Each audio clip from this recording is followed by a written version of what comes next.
What if everything we've been taught about our planet was wrong? What if Earth isn't a sphere, but a vast, motionless plane capped by a mysterious dome?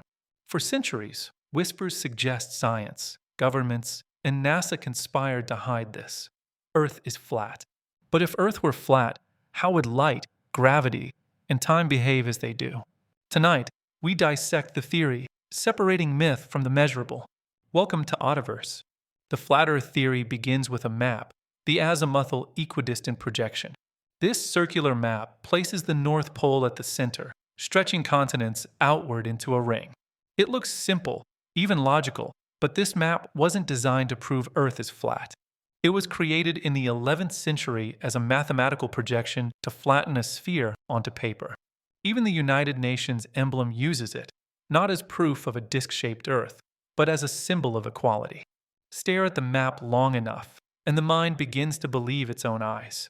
If this is what the world looks like on paper, maybe that's what it is in reality. But reality is rarely two-dimensional.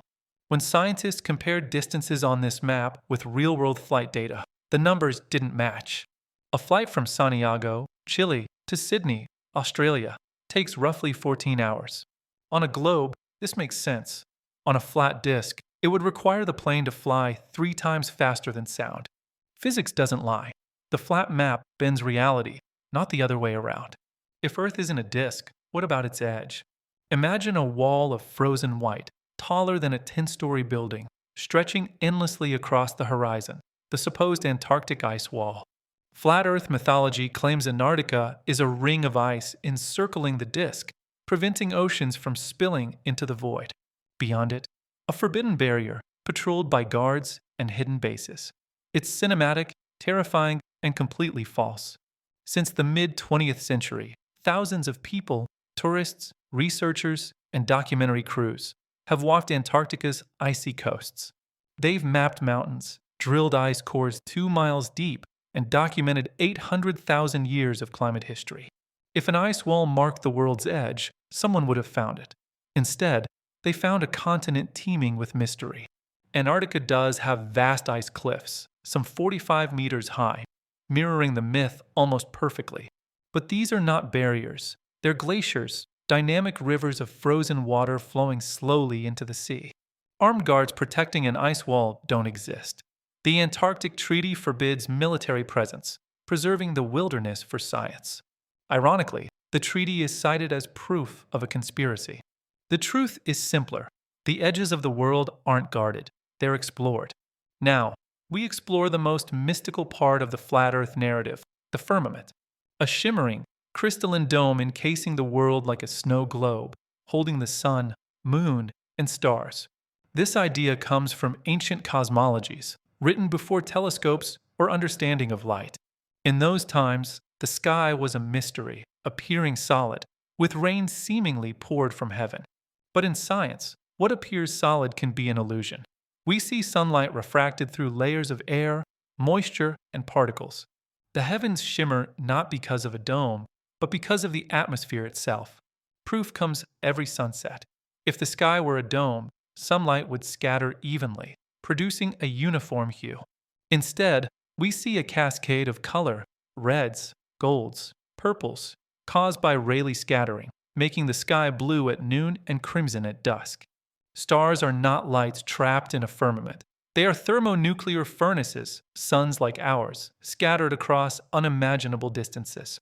Their light takes millions of years to reach us, yet on a clear night, it feels close, painted just above our heads. Perhaps that's why the ancient idea of the dome endures. It's beautiful, but beauty doesn't make it true. Flat Earth believers argue the sun and moon are smaller and closer, glowing orbs within the dome. They claim this explains why both appear similar in size, despite the sun being millions of miles away. But this illusion can be precisely measured. During an eclipse, the moon's shadow sweeps across Earth, forming a perfect curve only possible on a sphere. If the sun and moon hovered above a flat disk, their shadows would move in straight lines, and daylight would dim uniformly. Instead, we see curved shadows, shifting arcs, and circular transitions, the unmistakable geometry of a round world lit by a distant sun. The eclipse is one of nature's most precise clocks. We can predict its occurrence centuries in advance. A flat world with a local sun would make that impossible. Here's the most powerful proof. Every solar eclipse casts the same circular shadow on the moon, regardless of location on Earth. Only a sphere can do that, not a disk. Flat Earth defenders claim ancient civilizations believed in a disk-shaped world, but history tells a different story. As early as 350 BC, Aristotle observed Earth's shadow on the moon during lunar eclipses was always curved. Only a sphere can cast a round shadow in every direction. Then came Eratosthenes in 200 BC, who performed one of history's most elegant experiments.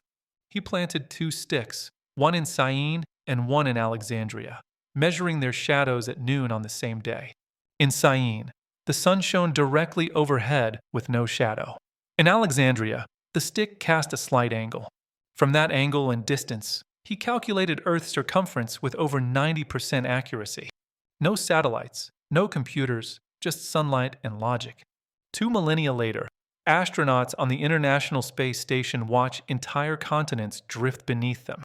Weather satellites orbit Earth every 90 minutes, providing real-time images of storms and continents. If the world were flat, every photo, live stream, and GPS signal would be fabricated, a global conspiracy. But there's a simpler explanation, and science loves simplicity. The Earth is round. If the evidence is overwhelming, why do so many still cling to the idea of a flat Earth? The answer isn't stupidity, it's psychology. The flat Earth theory offers a sense of control. When the world feels chaotic, believing powerful forces hide the truth makes the universe feel organized again. It's not about geometry, it's about belonging. Flat Earth communities provide connection, identity, and purpose. The same curiosity that led humans to explore stars also drives some to doubt them. Doubt is not the enemy of science. Indifference is. Every great discovery began as a question challenging authority. The difference lies in what we do next. Do we seek evidence or excuses? Do we expand our horizons or build walls of ice around them? The universe isn't threatened by our questions, it invites them. The deeper we look, the more wondrous and round it becomes. After all the theories, illusions, and arguments, one truth stands. Our planet is a living, breathing sphere, spinning with breathtaking precision. Science doesn't fear mystery, it thrives on it. Every experiment, photograph, and shadow brings us closer to awe, not conspiracy. Will science ever convince everyone, or are some myths too comforting to die? Oddiverse, where the unexplained meets the undeniable.